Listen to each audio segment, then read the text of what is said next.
Генерал Пиколомини ке запише: решив, иако не е лесно, градот да го претворам во пепел.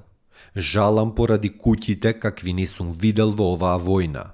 Џамиите се од најдобар мермер и порфир, украсени со илјадници светилки и позлатени алкарани, на кои човек би им посветил подеднакво внимание и во Рим. Жалам и поради убавите старини, градини и места за забава. Решив да го запалам градот за на непријателот да не му оставам што било што би му користело. Пиколомини го запалил Скопје, а големиот пожар од 26 и 27 ноември 1689 година речиси целосно го уништил градот.